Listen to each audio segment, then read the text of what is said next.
And God said, Behold, I have given you every herb-bearing seed. To you it shall be for food. Genesis 1:29.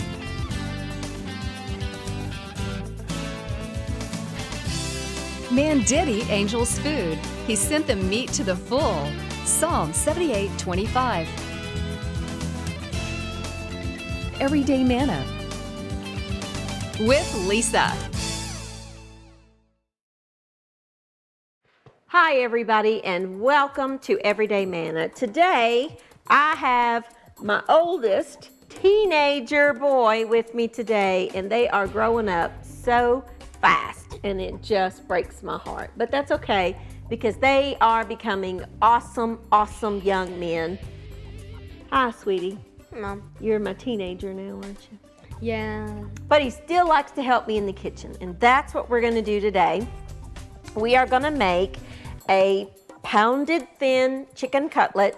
We're going to pan fry it, and we're going to make just a very quick, easy little pan gravy to go over it. Then to go alongside that, we're going to do some roasted cherry tomatoes with lemon on them. It's going to be so good. And then we're going to have a salad with some candied cranberries, dried cranberries, the little craisin-like things, love those things, and some cheese and raspberry vinaigrette dressing on it. But we're going to get started on pounding the chicken.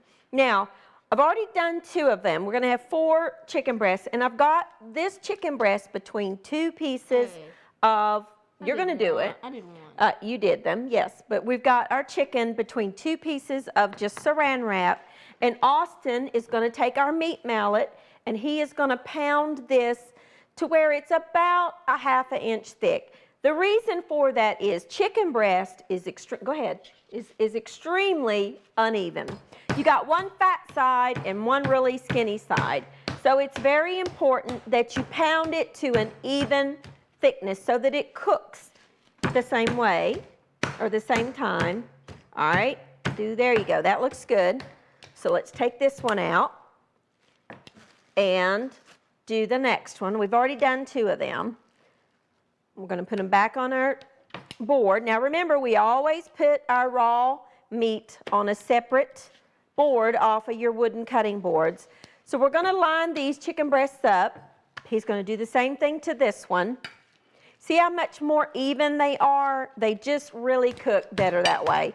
I've got a skillet over here preheating, and I'm going to put some canola oil in it. And I'm going to get it hot, and I'm just going to shallow pan fry these chicken breasts, and they are so big that I'll tell you, I don't know if they're even going to fit in my pan. You need enough oil to cover the bottom, and it really will depend on how big your skillet is. This is a 12-inch skillet. Yeah, that's perfect. Now, take a little bit of salt. Will you hand me the salt, please? Whole thing? Yeah. We're going to salt and pepper both sides of our chicken.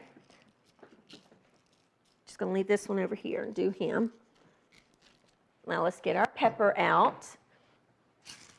Sometimes I get these little disposable pepper grinders at the grocery store because I really do like the flavor of fresh ground pepper a whole lot more than the pre-ground stuff. Now, before we do the other side, we're going to take, Austin, and this is going to be your job. In a mortar and pestle, if you don't have one of these, just take it in your hands and rub it really good. But if you have one, it really works real well. I've got about a teaspoon of thyme, dry thyme, and a teaspoon or so of rosemary. And Austin is going to grind that up. Does 2 things. It makes the pieces smaller, and it also releases the natural oils in the herbs. Let's get our heat off there. I think these might be a bit too dry. No, that's okay. You just got to do them hard. You can do it. You don't want to make them a powdery fine. You just want to get them to where they are, somewhat crushed up. Sometimes I take them in my hands and I just rub them between my hands too. That's probably good. That's good. All right. Let me have this. Let me show you real quick. Just take it and just really, really hit it. That's all you need to do. You're just releasing the oils. You want to take a little bit of this mixture, sprinkle it, mix it up in there. and put on either side because this is flavoring the chicken. Just a little bit on both sides of your chicken. Turn it over and do the same thing to the other side. Now I have a bowl in front of me with just all-purpose flour. That's all that's in there. It's just some all-purpose flour. Austin, you want to take the salt and go over each one of these? Just sprinkle it with a little bit of salt on each one. And I'll do the pepper. And then we will get them, I'll show you how to dredge them in the flour, or coat them. Dredging and coating. Crosswork here. I really do like having the boys in the kitchen with me. Makes family time more pleasurable. It also teaches them how to cook. And let's be real. I mean, you know, in this day and time, men need to learn how to cook. So let's take each chicken breast and in the flour, just lightly coat it. We're not making, you know how you have fried chicken that has the really heavy coating on there? That's not what we're doing. We're just going to pan fry these chicken breasts. Take it, might have to do them 2 at a time actually. Can I fry them? Yeah, you can. Just let it go. Don't mess with it right yet. I'm probably going to have to do these 2 at a time or do 2 skillets if your chicken breasts are big because these are huge. But we'll show you for demonstration purposes, we'll show you 2 of them. And then just let them shallow fry. They'll fry in just a matter of about, as thin as they are, probably about 4 or 5 minutes on each side until they're golden and cooked through. So let's just move this out of our way for a minute. Get rid of our plastic. We did not touch the chicken with our hands, so we're good to go. We'll move this back here for a few moments. And let's get started on the tomatoes. Now, Austin, what I need you to do, that's just shallow pan frying. I need you to take this lemon and zest it. The zest of the lemon has more flavor in it. You know how to do that, just with your zester, just like that. Go down the side that has, there you go. Watch your fingers.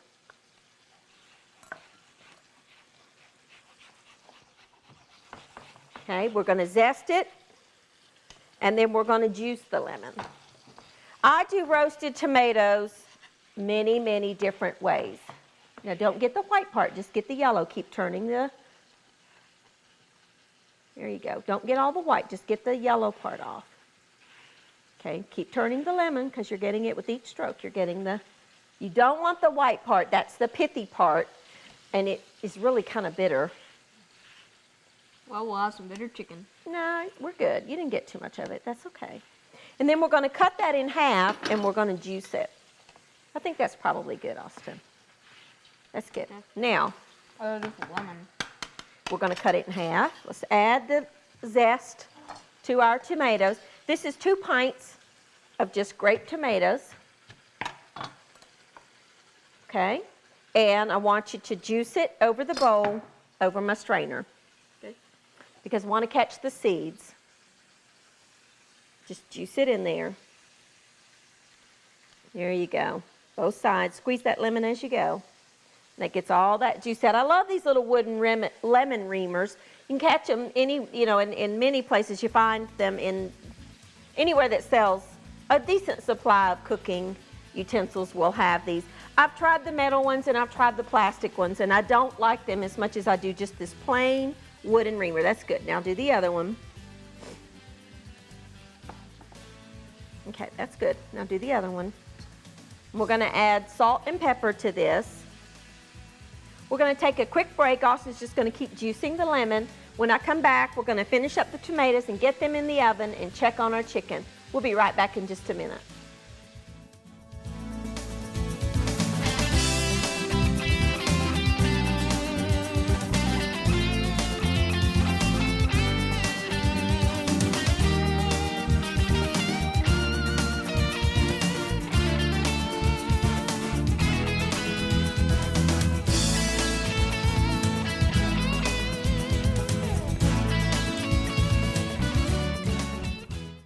Hey, and welcome back. Now, we're going to get the rest of our seasonings on our tomatoes.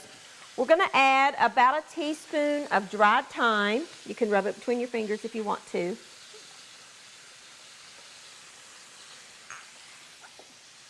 That releases the oils. And we're going to add just a pinch of cayenne pepper. If you don't have cayenne pepper, you can add crushed red pepper flakes. If you don't like spicy, you don't even have to add either one, but I like a little bit of a heat. I do tomatoes many, many, many different ways because I adore roasted tomatoes. And then about 2 tablespoons of olive oil, just to coat them. Now, we're going to mix up those tomatoes with all of the oil and the lemon and all of that. Let's add a little bit of salt, maybe a teaspoon or so of salt. And some pepper. Roasted tomatoes are just fabulous. If you have never tried these little cherry tomatoes roasted, I encourage you to do that today because they are really, really good. I hear our chicken over there. It's just cooking away. All right, you got it stirred up?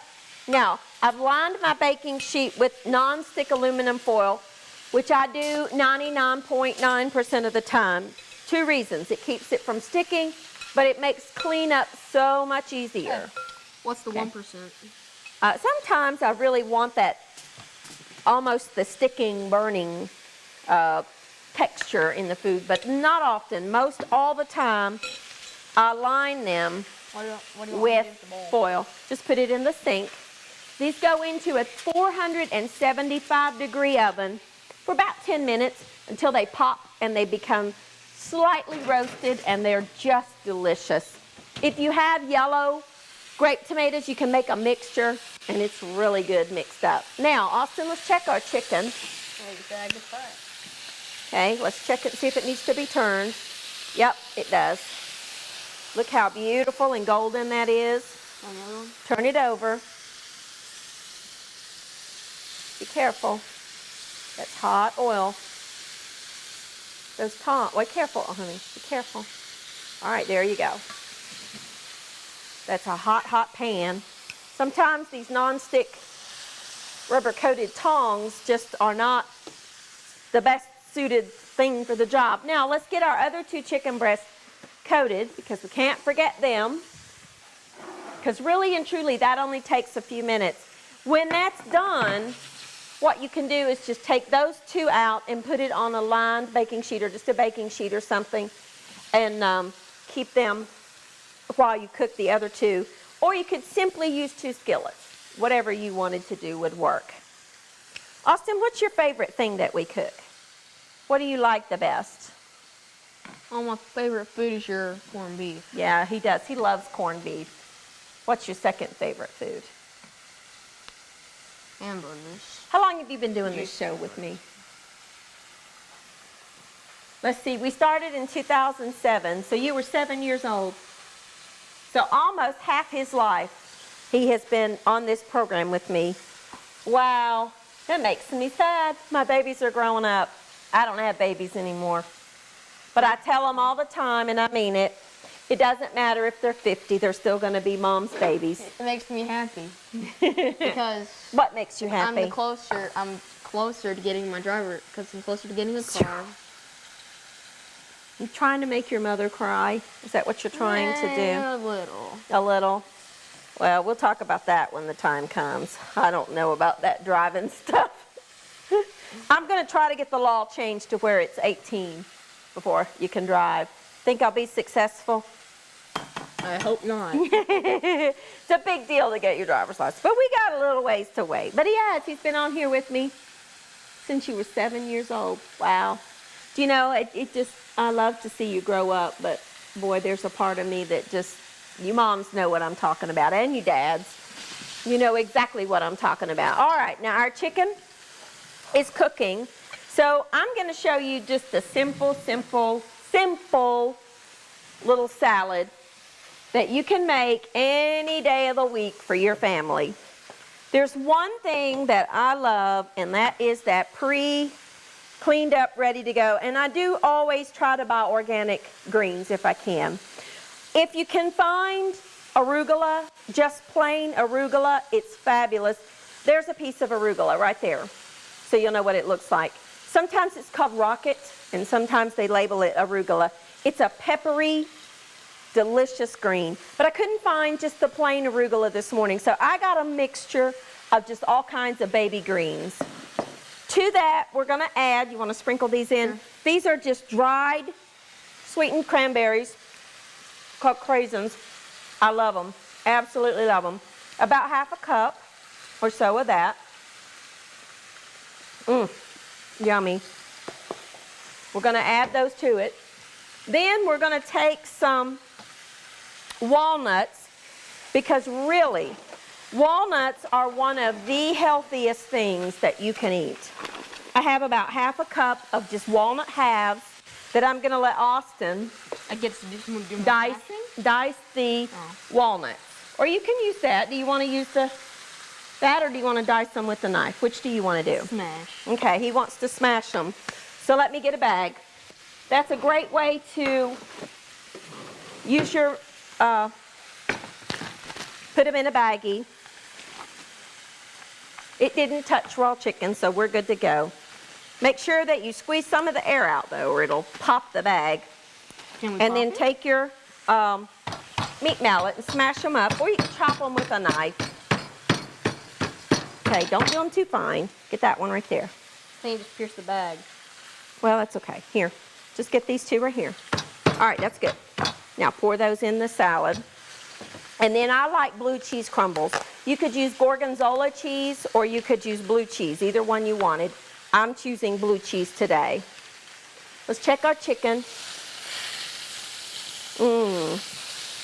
Needs a minute more on that second side.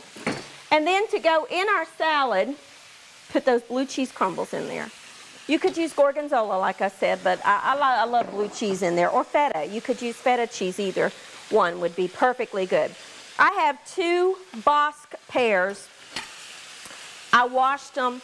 I'm not peeling them because I like the texture. Yeah, I want you to cut it just like I'm doing. Okay, just cut the top and the bottom off. Cut them in half. And pears have, I don't know if you can see it, but they have this kind of like a wooden core type thing in the bottom. So what I like to do is take a melon baller. If you don't have a melon baller, you can just use your knife. And take that out. That's all you have to do. And you can get that wooden core type thing out of the pear. A melon baller is the perfect tool for this job. Be careful, because that's sharp. Okay, you see what I did? And then we're going to dice these pears up. Just put it on a flat surface. While he's doing that, I'm going to show you how we're going to dice them. Then we're going to take a quick little break. I leave the peels on mine, but you can peel them if you want to. And then just dice them up. Or you can leave them in slices if you wanted to. Whatever you want to do is fine. And then we're going to add that to our salad. We're going to take a quick break, and when Austin and I come back, we're going to finish up the pan gravy in our chicken, and then we're going to get the tomatoes out, and then we'll eat. We'll be back in just a minute.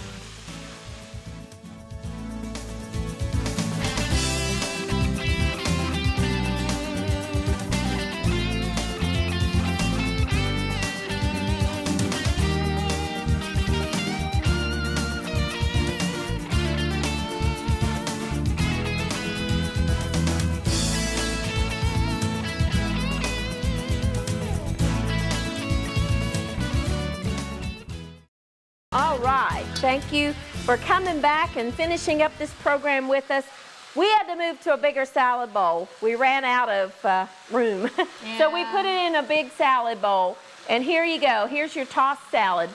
To finish that up, all you need to do is I just buy some purchased raspberry vinaigrette, and I just drizzle however much you like over top of your salad. And that's all there is to it. But I want you to see that you can add other things. Put some cracked pepper on that salad. You can add fruit and other things to your lettuces to make it fabulous. Now, our second pieces of chicken are almost You want me to done. have to do that? No, we can do that individually. I'm going to mince up one small onion while Austin is going to zest and juice another lemon. Now we accidentally cut that lemon in half before we zested it, so he's going to do half at a time, but you can still do it. You already zested the one. I zested half for you. Let's put that in the trash. If you have a shallot, you could use a shallot in this recipe, but my store didn't have shallots this morning, so I just got a little tiny onion. And I want to mince it pretty fine because this is what we're going to make our pan gravy out of. I always think of your Papa Smith when I make chicken, fried chicken of any kind, because he loved fried chicken It was too good. and gravy. He loved chicken with gravy and mashed potatoes and biscuits. I liked it when the skin was crispy. Yeah, that's Peel it traditional off. fried chicken, You yeah. Peel it all. This is just a shallow pan fried chicken that we're going to make a quick little gravy with it. Now, let's check our chicken. They don't pour gravy on my chicken. Oh, yeah, Austin likes it without the gravy. Look how good I don't they like look. gravy. That's fine. You don't have to eat the gravy. That's okay. So, let's remove these chicken breasts and put them with the other two. Now, notice I did not put much oil in there because I'm going to use those drippings Mom. that's good. Now juice the lemon over this bowl. We're going to saute our onion in here, and that's going to be the basis of our wonderful little pan gravy. We're going to saute that onion in those drippings. Now remember, the flour on the chicken that we coated the chicken with is in there, so it's going to help thicken up this sauce. This is not like a traditional gravy per se, as much as it's just going to be a good sauce, a pan sauce that we're going to use to spoon over our chicken. I'm not going to add any salt, but I am going to add some fresh cracked pepper, and I'm going to let those onions go for just a minute more, not too long, just want them softened. Smells so good. Then we're going to take 1 cup of chicken broth and about 2 tablespoons of cornstarch, and I'm going to mix those together. We're going to take the zest and the juice of 1 lemon. All right, Austin, let's get this in here. That's good. That's all right. That's fine. That's good. Now, let's add our zest and our juice of our lemon. And then while you're stirring, Austin, or while I'm stirring, here, come here, and pour the mixture, the cornstarch mixture, in our, put that in here. Slowly pour that in, whisking. All of it? Stop right there for just a minute. Okay. Now, let that come up thick. I made a cup of that, but I think this is probably going to be enough. So that's about 3/4 of a cup. Heat up and let it come up to a simmer. Cornstarch takes about a minute to get thickened. So good. And then to finish off our sauce, we're going to enrich it with just a tablespoon of butter. And let that melt in there into our wonderful little pan gravy. And that's all there is to it. And you've got this delicious, delicious sauce to go over top of your chicken. If it does seem to get a little bit thick, you can finish adding the rest of your chicken broth, and I think I will. I think I'll use the full cup. And that's all there is to it. To serve this, you want to add or put one of your beautiful chicken, that's just a little small pan of just delicious, delicious gravy. Just a pan sauce. Take one of your chicken breasts and put it on your plate, and then take your wonderful little sauce that we just made and spoon over top. You could serve this with some mashed potatoes if you wanted to. Would be delicious with that gravy. You want me to put this in the sink? Yes, you can put that in the sink. And here are our wonderful roasted tomatoes that came out of the oven. our delicious little roasted cherry tomatoes, and our beautiful green salad that we made. Thank you, Austin, for joining with me today. I love having you in the kitchen with me. Nice being in the kitchen. It is nice to be in the kitchen. Get your children in the kitchen. Let them help you cook. You make memories, you forge your relationship one with the other, and you teach them how to cook. And you never know, Mom or Dad, one day maybe they can cook dinner for you. Thank you, darling. I love you. And I'll see you next time on Everyday Manna. Thank you for watching Everyday Manna with Lisa. This program is made possible by viewers like you. Your support is continually needed to keep Christian programming on the air. Please send your best financial gift to Living Faith Television in care of Everyday Manna,